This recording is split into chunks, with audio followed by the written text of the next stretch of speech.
অনেক পড়াশোনা করার একটা বড় সুবিধা হচ্ছে আমি যে কিছুই জানি না এটা জানা যায়। যারা অনেক পড়াশোনা করে, গভীর জ্ঞান অর্জন করে, অনেক পড়াশোনা করার একটা বড় ফায়দা হচ্ছে যে এটা জানা যায় সব শেষে যে আমি কিছুই জানি না। আবুন নাওয়াস একটা চমৎকার কবিতা লিখেছেন। উনি বলেছেন, ফাকুল্লি মা ইয়াদদাঈ ফিল ইলমি ফালসাফাতান হাফিজতা শাইআন ওয়া গাবাত আনকা আশিয়াউ। যে বলে যে আমি সব জানি, তুমি তার বৃদ্ধাঙ্গুলি দেখিয়ে বলো তুমি কিছুই জানো না, তুমি অল্প কিছু জেনেছো। মহাবিশ্বের অনেক রহস্য তোমার কাছে এখনো অধরা, অজানা। ওয়া ফাওকা কুল্লি যী ইলমিন আলিম, জ্ঞানীর উপরও জ্ঞানী আছে, জাননেওয়ালার উপরও জাননেওয়ালা আছে। তাহলে বিনয় যেন আমাদের পোশাক হয়, আমরা যেন বিনয়ী হই। আমরা যার কাছ থেকে নলেজ নিব, ইলম নিব, তার কাছে বিনয়ী হইতে হবে। যেই পাত্রে পানি ঢালবো এটা থাকবে নিচে, আর যেই গ্লাস থেকে ঢালা হবে ওইটা থাকে উপরে। মুসা আলাইহিস সালাম একবার বানি ইসরাইলের মাঝে আলোচনা করছিলেন। হঠাৎ এক লোক বলে যে, ইয়া নবী আল্লাহ, মান আ'লামু ফিল আরদ, বর্তমান পৃথিবীতে সবচেয়ে বড় জ্ঞানী কে?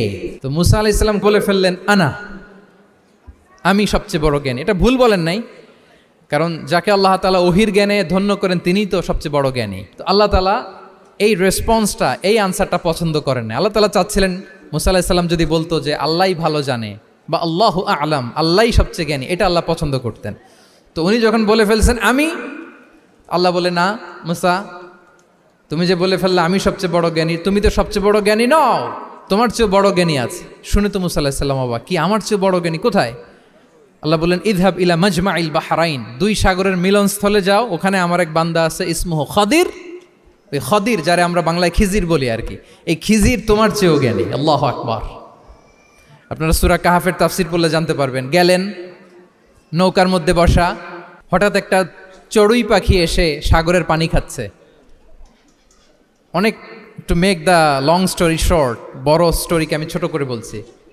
দুইজন নৌকায় বসা, একটা চড়ুই পাখি এসে সাগরের পানি খায়। তো খিজির আলাইহিস সালাম বললেন, মুসা, চড়ুই পাখিটা দেখতে পাচ্ছ? মুসা আলাইহিস সালাম বললেন, হ্যাঁ দেখতে পাচ্ছি। চড়ুই পাখি যে পানি খেলো এইমাত্র, এটা দেখেছো? হ্যাঁ দেখেছি। পানি খাওয়ার কারণে চড়ুই পাখির চঞ্চুতে, মানে ঠোঁটে যে একটু সাগরের ছিটে ফোটা পানি লেগেছে, দেখেছো? মুসা আলাইহিস সালাম বললেন, হ্যাঁ দেখেছি।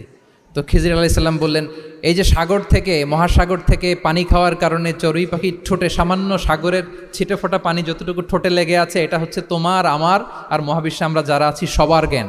আর এই পড়ে থাকা মহাসাগরের পানি হচ্ছে আল্লাহর জ্ঞান।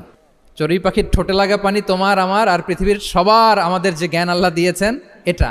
আর মহাসাগরের পানিগুলো কার জ্ঞান? ওয়ামা উতীতুম মিনাল ইলমি ইল্লা কালিলা।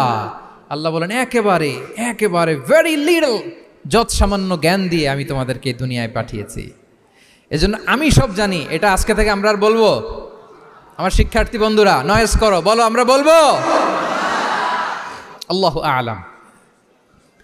আল্লাহ ভালো জানেন। সাহাবাদেরও এই বৈশিষ্ট্য ছিল, ওনারাও বলতেন আল্লাহু ওয়া রাসূলুহু আ'লাম, আল্লাহ এবং আল্লাহ রাসূল ভালো জানেন। এবং আমাদের ক্লাসিক স্কলারদের এই বৈশিষ্ট্যটা ছিল, অনেক প্রশ্নের উত্তর ওনারা দিতেন না। আমাদেরকে তো প্রশ্ন করলে আমরা হুটহাট উত্তর দিয়ে দিই। অন অ্যান অ্যাভারেজে 10টা প্রশ্ন করলে ইমাম মালিক এর মধ্যে অধিকাংশ প্রশ্নের উত্তরে বলতেন আনা লা আ'লাম, আমি জানি না। আমি জানি না এটা যখন আমরা বলতে শিখি, তখনই বেসিকলি আমরা নলেজেবল হয়ে উঠি, জ্ঞানী হয়ে উঠি। তাহলে জ্ঞানার্জনের জন্য অপরিহার্য কয়টা বিষয় বলেছিলাম, মনে আছে না? ঘটনা শুনতে শুনতে কয়টা মোট? 1 নম্বরে বিনয়। আমরা বিনয়ী হব। আওয়াজ করে বলি, আমরা কি হব? আমরা বিনয়ী হব। এই যে আমরা কোরআন হেফজ করলাম, এরপরে তুমি যদি বুখারী হেফজ করো, মুসলিম হেফজ করো, এটা তোমার বাহ্যিক জ্ঞান অর্জন হয়েছে। জ্ঞানের দুইটা সাইড, একটা ইন্টারনাল নলেজ আর একটা হচ্ছে এক্সটার্নাল নলেজ। বাহ্যিক জ্ঞান এটা হয়েছে, আরেকটা আছে ইন্টারনাল নলেজ, এটাকে বলে অন্তর্নিহিত জ্ঞান। ইলমে লাদুন্নি ওয়া আল্লামনাহু মিন লাদুন্না ইলমা। এইটা শুধু কোরআন হেফজ করলেই হয় না, এটা কোরআন পড়ার পরে, হাদিস পড়ার পরে, এগুলোর উপর আমল করার পরে, বছরের পর বছর সাধনা করার পরে আল্লাহ তাআলা কোনো ব্যক্তিকে ইলমের নূর দেন। এটা এত সহজ না। আমরা এক্সটার্নাল নলেজ, বাহ্যিক জ্ঞান খুব সহজেই রিসিভ করতে পারি, কিন্তু ইন্টারনাল নলেজ, যেটা অন্তর্নিহিত জ্ঞান, যেটা তোমার দূরদৃষ্টি বাড়াবে, তোমার ফেরাসাত বাড়াবে, তোমার বিচক্ষণতা বাড়াবে, তোমার ফারসাইটেডনেসকে বাড়াবে, ওই অন্তর্নিহিত জ্ঞানের জন্য বছরের পর বছর সাধনা করতে হয়। সো আমরা যেন বিনয়ী হই, এটা হচ্ছে নাম্বার 1। 2 নাম্বার কি বলেছিলাম? সফর। ফানজুরু কাইফা কানা আকিবাতুল মুকাজ্জিবিন।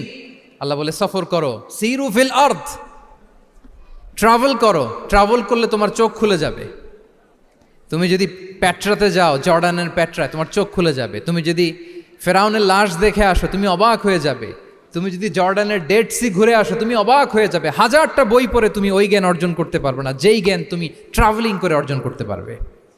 তাহলে ভ্রমণ করতে হবে। আর 3 নম্বরে কি বলেছিলাম? সবর, মানে হার্ড ওয়ার্কিং হইতে হবে। পরিশ্রমের কোনো বিকল্প নাই। There is no alternative to be hard working. কোনো বিকল্প নেই, হার্ড ওয়ার্ক তোমাকে করতেই হবে, এটাই সবর। এই 3টা প্রশিক্ষণই আল্লাহ তাআলা মুসা আলাইহিসসালামকে দিয়েছিলেন। লম্বা ঘটনা, তিনি খিজির আলাইহিসসালামের সাথে সফরও করেছেন, ওনার কাছে যে বিনয়ী হয়েছেন। তারপরে বারবার উনি ধৈর্যহারা হয়ে যাচ্ছিলেন, আল্লাহ ধৈর্যেরও পরীক্ষা নিয়েছেন। তাহলে বিনয়, সফর এবং সবর, এই 3টা জিনিস জ্ঞান অর্জনের জন্য অপরিহার্য। এই ফিচারগুলো দিয়ে, এই ক্যারেক্টারিস্টিক্সগুলো দিয়ে যেন আল্লাহ তাআলা আমাদেরকে ধন্য করে। আমরা সবাই পড়ি আমিন। আমরা আল্লাহর কোরআনকে যেভাবে হৃদয়ে ধারণ করতে পেরেছি, আমরা যেন কোরআনের তাদাব্বুরের মধ্য দিয়ে, কোরআনের রিফ্লেকশনগুলোর সাথে নিজেদের অ্যাটাচমেন্ট বাড়ানোর মধ্য দিয়ে আলোকিত মানুষ হতে পারি। আল্লাহ তাআলা আমাদেরকে তৌফিক দান করুক।